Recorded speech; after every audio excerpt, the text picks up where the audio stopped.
मैं जब इंग्लैंड में गया और लंदन में जब मैंने भाषण किया, उधर दो आदमी पूना पैक्ट पर किताब लिखने वाले आए थे। मैं उस समय भाषण किया पूना पैक्ट पर। वो दो व्यक्ति मुझे बाद में मिले जिन्होंने पूना पैक्ट पर किताब लिखी थी। वो दो व्यक्ति मेरा सुनने के बाद मिले और मुझे क्या कहा कि आज हमको पूना पैक्ट समझ में आया। किताब तो हमने लिखी मगर समझ में आज आया पूना पैक्ट क्या है। इसलिए चूंकि मैं बेसिकली प्रचारक आदमी हूं और समझाने का ही हुनर मैंने अपने लिए अपने अंदर पैदा किया है, तो मैं ये बात आपको भी समझाना चाहूंगा कि ये मामला क्या है, कितना गंभीर मामला है। सबसे पहले ये जो पूना पैक्ट है, ये Poona pact governance of the country के साथ जुड़ा हुआ मामला है। देश को कैसे चलाया जाए, कौन देश को चलाए, देश को चलाने में देश के सभी लोग शामिल हो या देश के कुछ ही लोग शामिल हो, इससे संबंधित विवाद से जुड़ा हुआ यह मामला है। गांधी जी नहीं चाहते थे कि सभी लोग जुड़े रहे। बाबा साहब ये मानते थे कि इसमें सभी लोगों को अधिकार मिलना चाहिए और सभी लोग जुड़े हुए होने चाहिए। इससे ये मामला विवाद का कारण बना। साथियों, जब अंग्रेज भारत में नहीं आए थे, जब अंग्रेज भारत में नहीं आए थे तो इस देश की प्रजा के लिए कानून बनाने का अधिकार केवल मात्र ब्राह्मणों के पास था और ब्राह्मणों ने अपना कानून भारत में लागू किया था। BPC, Brahmins penal code. Brahmins penal code का नाम है मनुस्मृति। मैं मनुस्मृति को ब्राह्मणों का पीनल कोड मानता हूं।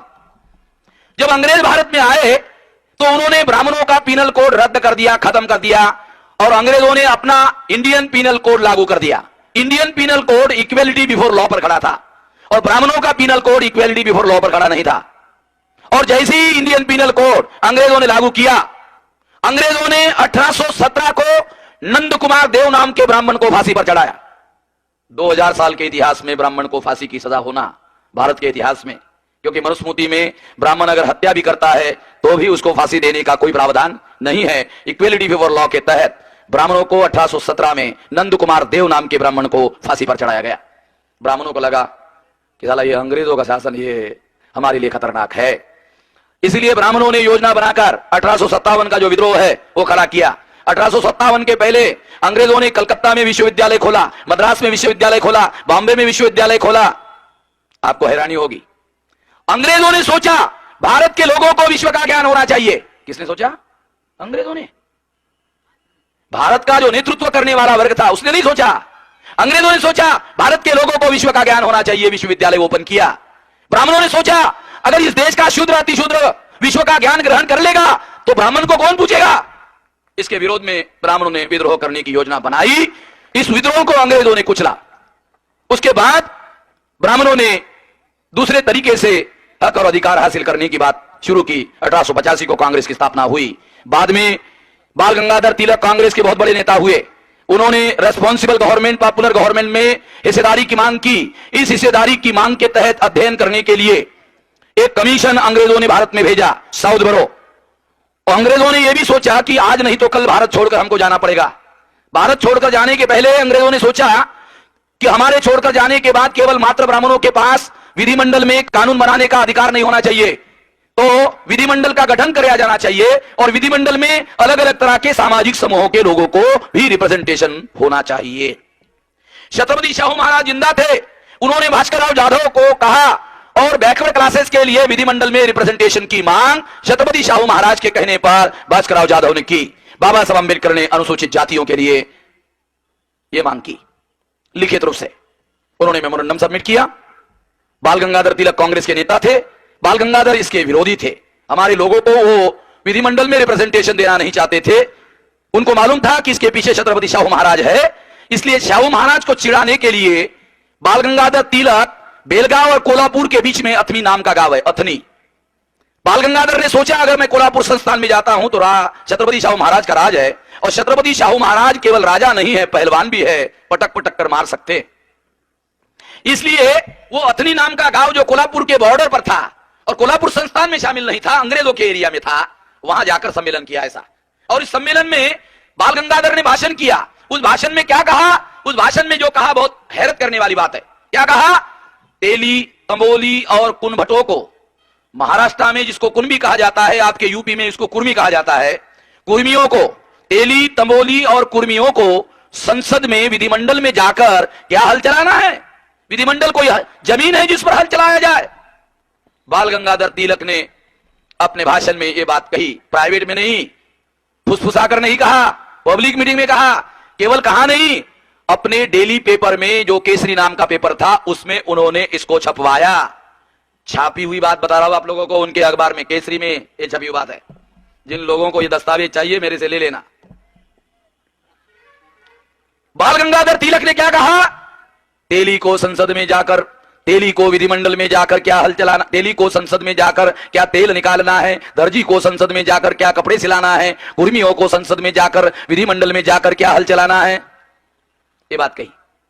मास्टर लोग आज भी बाल गंगाधर का नाम लेकर इतिहास पढ़ाते, और क्या पढ़ाते उसमें मास्टर लोग हमारे बच्चों को? स्वराज्य हमारा जन्म सिद्ध अधिकार है और हम उसे लेकर रहेंगे। यही ना मास्टर लोग आप लोगों को पढ़ाते हैं।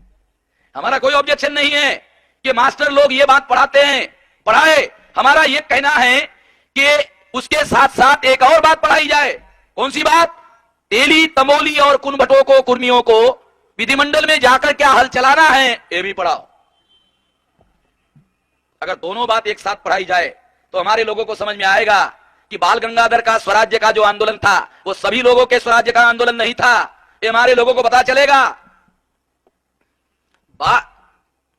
ज्योतिराव फुले को कांग्रेस में लाने का प्रयास न्यायमूर्ति रणणे ने किया। छत्रपति शाहू ज्योतिराव फुले ने जाने से इनकार कर दिया। छत्रपति शाहू महाराज के बाद बाल गंगाधर तिलक गए, कहा आप लोकप्रिय राजा हो, आप कांग्रेस में शामिल हो जाएंगे तो आजादी का आंदोलन तेजी से बढ़ेगा। शाहू महाराज ने बाल गंगाधर को कहा, तुम बामन लोग मेरे जैसे राजा के साथ इस तरह का व्यवहार करते हो, हमारी प्रजा के साथ तुमको आजादी मिली तो क्या करोगे? तुम्हारे आजादी के आंदोलन में मैं शामिल होने वाला नहीं हूं, जाओ जाओ। बाल गंगाधर तिलक को छत्रपति शाहू महाराज ने मुंह पर कहा। बाबा साहब अम्बेडकर को आजादी के आंदोलन में शामिल होने के लिए कहा गया था। बाबा साहब अम्बेडकर को अमेरिका में लाला लाजपत राय ने कहा, बाद में भी लोगों ने ट्राई किया, मगर बाबा साहब अम्बेडकर ने कहा, गांधी जी को कहा, ये लिखित रूप से उन्होंने वैश्विक भारत का नाम का जो पेपर निकाला था उसका एडिटोरियल में लिखा। क्या लिखा उसमें? उसके मराठी का एडिटोरियल है, उसका मराठी में जो टाइटल है वो टाइटल है, पारतंत्र्यामध्ये ज्यांच्या आम्हाला भाता सहन होत नाही, स्वातंत्र्यामध्ये त्यांच्या आम्हाला लाथा खाव्या लागणार। ये मराठी में लिखा। इसका हिंदी ट्रांसलेशन आपको बताता हूं। गुलामी में जिनकी हम बातें सहन नहीं करते, आजादी में उनकी लाठें खानी होगी। बाबा साहब अम्बेडकर ने जब ये लिखकर रखा, ऐसे लिखने वाला आदमी उनके आजादी के आंदोलन में क्यों शामिल होगा? क्योंकि बाबा साहब अम्बेडकर, छत्रपति शाहू महाराज, ज्योतिराव फुले ये मानते थे कि गांधी जी का आंदोलन, तिलक का आंदोलन सभी लोगों के आजादी का आंदोलन नहीं था। हमारे आजादी का आंदोलन अलग था, गांधी और तिलक के आजादी का आंदोलन अलग था। और इसलिए बाल गंगाधर तिलक ने जब ये बात कही तो इस वजह से अंग्रेजों ने हमारे लोगों को 1919 का फर्स्ट इंडिया एक्ट जब पास हुआ, हमारे लोगों को जो डिमांड किया था वो मंजूर नहीं किया, मगर नॉमिनेटेड रिप्रेजेंटेशन की बात को अंग्रेजों ने स्वीकार किया और इसके तहत बाबा साहब अम्बेडकर को बॉम्बे काउंसिल पर नॉमिनेट किया। उस कानून में प्रोविजन था हर 10 साल बाद इस कानून की समीक्षा होगी। समीक्षा के लिए 1928 को साइमन कमीशन भारत में आया। तब तक एक परिवर्तन हो गया था, तिलक का मृत्यु हो गया था, शाहू महाराज का मृत्यु हो गया था, गांधी जी कांग्रेस के नेता बन गए थे। मगर गांधी जी ने इस नीति में तिलक के किसी किस्म का कोई परिवर्तन नहीं किया था। गांधी जी को लगा कि 1918 में मांग करने वाले लोग अभी भी है और उनकी मांगों पर 28 में विचार किया जा सकता है और उनको भी विधिमंडल में रिप्रेजेंटेशन दिया जा सकता है। इसलिए गांधी जी ने साइमन कमीशन के विरोध में साइमन चले जाओ, गो बैक साइमन कमीशन का आंदोलन चलाया। अंग्रेजों ने गांधी जी को पूछा, गांधी जी अरे भाई हम लोग आपको अधिकार देना चाहते हैं और आप हमको चले जाओ कहते हो, हमको समझ में नहीं आता आप क्या कह रहे हो, क्यों ऐसा कह रहे हो? तो गांधी जी ने कहा कि मैं इसलिए विरोध कर रहा हूं क्योंकि साइमन के कमीशन पर भारत का प्रतिनिधि नहीं लिया गया। अंग्रेजों ने गांधी जी को कहा, अरे भाई ये कमीशन स्टैट्यूटरी कमीशन है, एक कमीशन सरकारी कमीशन है, और गांधी जी तुम सरकारी कब से हो गए हो? तुम तो सरकारी हो नहीं, तुम मांगने वाले हो, हम देने वाले हैं। तो देने वाले लोगों की कमेटी में मांगने वालों को कैसे लिया जा सकता है? हम लोग देने वाले हैं, तुम मांगने वाले हो, मांगो मांगो भाई, ये दो वो दो, मांगो, हमको ठीक लगा देंगे, ना लगा ना कहेंगे। अंग्रेजों ने गांधी जी को आश्वासन दिया। फिर भी आपके मन में आशंका है साइमन कमीशन के रिकमेंडेशन पर अमल होगा और उस पर सलाह नहीं लिया जाएगा, तो हम आपको आश्वासन देते हैं साइमन कमीशन जो भी रिकमेंडेशन करेगा उस पर आप लोगों की फिर राय ली जाएगी और फिर उसके आधार पर फैसला किया जाएगा। इस आश्वासन के बाद गांधी जी ने अपना आंदोलन पीछे लिया और इस आश्वासन को पूरा करने के लिए अंग्रेजों ने राउंड टेबल कॉन्फ्रेंस लंदन में बुलाई। गांधी जी को निमंत्रण दिया, गांधी जी नहीं गए। गांधी जी छोड़कर बाकी सब नेता गए। बाबा साहब अम्बेडकर ने तो बहुत सारी मांगे हैं, उसमें प्रमुख बातें, एक तो एडिक्वेट रिप्रेजेंटेशन, दूसरा सेपरेट इलेक्टोरेट, तीसरा ड्यूअल वोटिंग, 2 बार वोट का अधिकार, चौथा एडल्ट फ्रेंचाइज, प्रौढ़ मताधिकार। तो इस तरह से बाबा साहब अम्बेडकर ने बहुत सारी बातें हैं। मैं संक्षिप्त में ये जो बातें हैं ये बातें आप लोगों को बता रहा हूं। जिसको ज्यादा डिटेल में पढ़ना है वो रिटर्न में दस्तावेज अवेलेबल है। ये मांगे बाबा साहब अम्बेडकर ने फर्स्ट राउंड टेबल कॉन्फ्रेंस में की और फाइनल डिसीजन लेने के लिए सेकंड राउंड टेबल कॉन्फ्रेंस बुलाया गया। सेकंड राउंड टेबल कॉन्फ्रेंस में फिर गांधी जी को बुलाया गया। सेकंड राउंड टेबल कॉन्फ्रेंस में गांधी जी गए और ये प्लान बनाकर गए कि कोई भी रेजोल्यूशन पास नहीं होने देना है, कोई भी फैसला नहीं होने देना है, निर्णय नहीं होने देना है। इसलिए Gandhi ji second round table conference में हर निर्णय में अड़ंगा लगाने की कोशिश करते हैं। बाबा साहब अम्बेडकर ने जो 4 मांगे मांगी थी, गांधी जी उठकर खड़े हुए और उठकर खड़े होकर गांधी जी ने अपना भाषण दिया। मैं वो भाषण आप लोगों को उसकी जो मुख्य बातें हैं आप लोगों को बताता हूं। हैरान करने वाली बातें हैं जो गांधी जी ने उस भाषण में कहा। क्या कहा? मैं अछूतों को किसी किस्म का अधिकार देने के पक्ष में नहीं हूं। अछूतों को मैं हिंदू समाज का अभिन्न अंग मानता हूं, इसलिए उनको सेपरेट अधिकार देने के मैं बिल्कुल विरोध में हूं। मैं तो यहां तक विरोध करता हूं कि अगर अंग्रेज मुझे आजादी देते हैं और आजादी में अछूतों को अधिकार देते हैं तो मुझे ऐसी आजादी भी नहीं चाहिए। यकीन करते हो गांधी जी ने ऐसे कहा होगा? किसी को भी यकीन नहीं होता साला जब मैं कहता हूं और ये लिखी हुई बात पाई गई। अंग्रेजों की यही तो खासियत थी कि वो डॉक्यूमेंटेशन करते थे। गांधी जी ने राउंड टेबल कॉन्फ्रेंस में कहा कि अगर अंग्रेज मुझे आजादी देते हैं और आजादी में अछूतों को अधिकार देते हैं, ऐसी आजादी भी मुझे नहीं चाहिए। महात्मा कहते हो ना गांधी को, हैं? महात्मा कहते हो ना? हेलो, अभी तो पूरा नहीं कहा, अभी थोड़ा सा कहा और बताता हूं। बाबा साहब अम्बेडकर ने जो मांगे मांगे उसका गांधी ने खड़े रहकर विरोध किया। आगे भाषण के अगले अंश में कहा, यदि अछूत धर्म परिवर्तन करके मुसलमान हो जाते हैं मेरा कोई ऑब्जेक्शन नहीं है। अगर ये अछूत क्रिश्चियन बन जाते हैं मेरा कोई ऑब्जेक्शन नहीं है, मगर मैं किसी किस्म का अधिकार देने के पक्ष में नहीं हूं। राउंड टेबल कॉन्फ्रेंस में गांधी जी ने कहा, मैंने महाराष्ट्र गवर्नमेंट का राइटिंग एंड स्पीचेस का एडिटर इन चीफ हरिभाऊ नरके को लंदन लेके गया। महाराष्ट्र गवर्नमेंट का रिप्रेजेंटेटिव, सरकार का प्रतिनिधि लेके गया। मैंने कहा सरकार का आदमी लेके जाना चाहिए, प्राइवेट आदमी लेके जाने के बजाय सरकारी आदमी लेके जाना चाहिए। सरकार के आदमी को टिकट भर के लेके गया अपने पैसे से, और मैंने कहा वो डॉक्यूमेंट जरा तुम पढ़ो तो। वो गया उधर, पढ़ा, उसने आकर मुझे बताया ऐसा लिखा हुआ है। अच्छा, मैंने कहा ठीक है। अब सरकारी आदमी ने कहा, उसने लिख कर लाया और लिखा हुआ जो है वो हमने रिकॉर्ड किया और रिकॉर्ड करके ये सारा का सारा साथियों आप लोगों को बता रहा हूं, ये दस्तावेज है। अब देखो उसमें हो क्या रहा था मालूम है कि जज के कुर्सी पर अंग्रेज बैठे थे, गांधी जी एक पार्टी थे, बाबा साहब अम्बेडकर भी एक पार्टी थे। जब गांधी जी बोलकर बैठ गए, गांधी जी बैरिस्टर थे, मैट्रिक बैरिस्टर थे, गांधी जी मैट्रिक बैरिस्टर थे, बाबा साहब अम्बेडकर ग्रेजुएट बैरिस्टर थे, और गांधी जी मैट्रिक 4 बार फेल हो गए थे। वो चौथी बार कैसे पास हो गए, मैंने इंक्वायरी के लिए दिल्ली में कुछ लोगों को इस काम के लगाया कि वो वास्तव में पास हो भी गए थे या नहीं हो गए थे, ये भी जांच करो। ये किसी असाधारण आदमी ने नहीं लिखा, ये जो बात मैं आपको बता रहा हूं वो भारत सरकार का आईएएस ऑफिसर है जिसने लिखा, और वो रिटायर नहीं हुआ, अभी भी होम मिनिस्ट्री में है।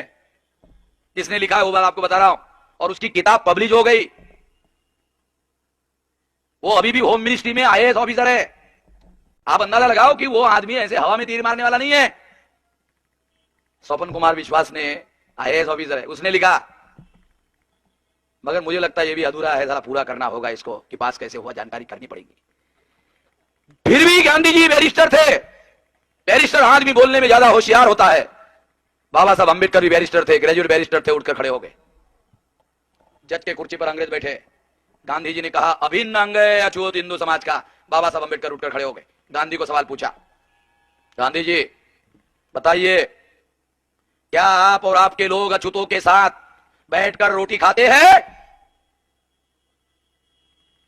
गांधी जी की बोलती बंद, चुप। गांधी जी के पास कोई जवाब नहीं, क्योंकि अगर बोला जाए तो सच बोलना पड़ेगा, और सच बोलना पड़ेगा तो बोलना पड़ेगा नहीं खाते हैं, नहीं खाते हैं, तो सबूत हो जाएगा उसके मुंह से, खुद ही गांधी जी के मुंह से। तो चुप।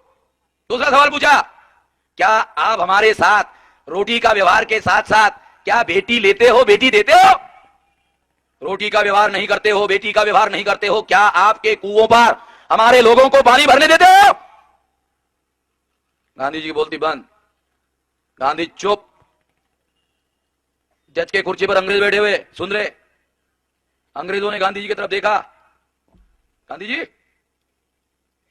चुप। जब गांधी जी के पास कोई जवाब नहीं हुआ तो गांधी जी को लगा साला केस तो मैं हार गया, साला आमने सामने हार गया, सीधी सी बात है। गांधी जी को भी लगा मैं केस हार गया। फिर भी गांधी जी उठकर खड़े हो गए, और उठकर खड़े हो गए क्या कहा, क्योंकि आप लोगों को जानकारी हो इसलिए बता रहा हूं, ये बहुत बहुत गहन बात है। क्या कहा यदि मुसलमान अंबेडकर की बातों का समर्थन करते हैं तो मैं विरोध नहीं करूंगा। ये नहीं कहा समर्थन करूंगा, शब्दों में भी साली कंजूसी इतनी। क्या कहा, मैं मुसलमान अगर समर्थन करते हैं तो मैं इसका विरोध नहीं करूंगा। ये कहकर गांधी जी बैठ गए। रात में मुसलमानों को अपने घर में खाना खाने के लिए बुलाया। पता नहीं गांधी जी ने मुसलमानों को क्या खाना खिलाया, क्योंकि मुसलमानों को गोश्त पसंद आता है, तो शायद गांधी जी ने उनको गोश्त खिलाया होगा।